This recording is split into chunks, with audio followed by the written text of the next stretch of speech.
Here is quite a fascinating page I found from Gai Eaton's Islam and the Destiny of Man, page 25.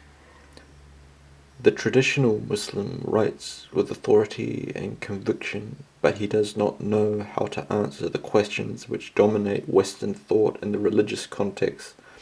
These questions seem to him unnecessary, if not actually blasphemous, and at the heart he feels that his task is superfluous.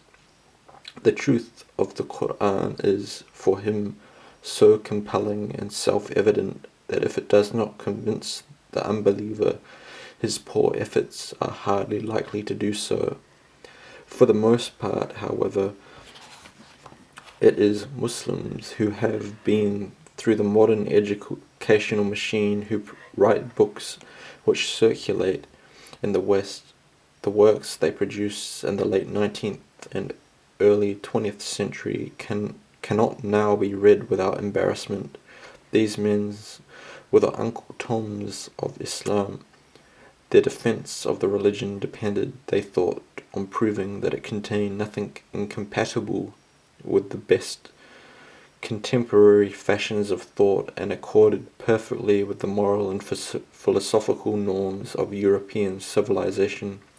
And just for a minute, that is such an important thing to point out as well, that uh, Islam doesn't actually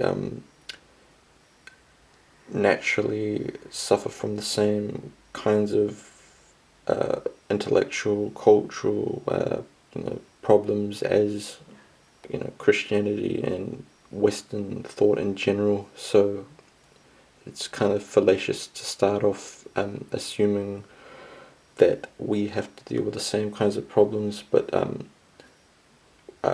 as we kind of see in this passage, these kinds of problems are forced onto us.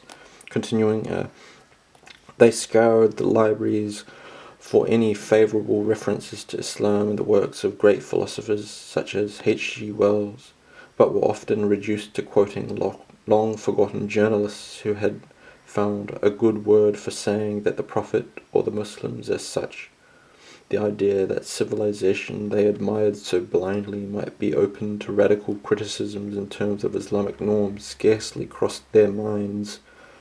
Of course, that's all in this internet age right now that we're in. That is basically 24/7 all that we're assaulted with, and senselessly too. But anyway, the situation has changed in recent years. Though the Uncle Toms are still with us, and of course, speaking of that, there's the whole they call it the inferiority complex. Scientific miracles in the Quran. That there are like this type of approach, which is exactly 19th century Protestant kind of evangelizing methods, and it's just poor argumentation when like Islam has already been through all of this in the first 500 years, like the high science, contributing to all of the sciences, all of the stuff. Anyway, thinly disguised as modernists, contemporary Muslim writers cannot be accused of taking no pride in Islam. Indeed, this pride is sometimes expressed in strident tones, and no one could claim that they are uncritical of Western decadence, though their criticism tends to miss the mark, focusing on symptoms rather than on causes. They have not, however, escaped a different kind of subservience to the Occidental norms. They tend to be deeply concerned with al-Nahda renewal, the Islamic Renaissance, which they readily compare with the Renaissance of Europe. Also, the comparing Abbasids to or Abbasids to the Enlightenment era, and when the actual religious and philosophical kind of concerns were incredibly different, when the whole Renaissance era was trying to break away from Christianity, whereas he kind of alludes to some of this anyway, but yet the European Renaissance was, from the religious point of view, a rebirth of paganism, there you go, which Christianity had supplanted, and it was the source of that very decadence which Muslims perceive in Western life and thought. Also good at kind of the irony of that kind of false dichotomy that Muslims often walk into.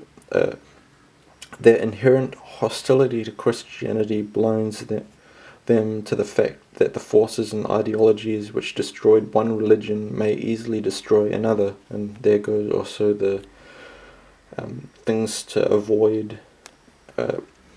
Or if they do see this, they believe that Islam's inherent strength and capacity to absorb and Islamicize alien elements will protect it from subversion. Yet, we have all of the clash between, Salafia and so-called progressive Muslims and all of this stuff. It's all symptomatic of the same thing here. This is, to say the least, a dangerous gamble, and we'll wrap up that for now. But fantastic book, fully recommend. Some outdated things here and there, but such a relevant book on all aspects of Islam in the modern era.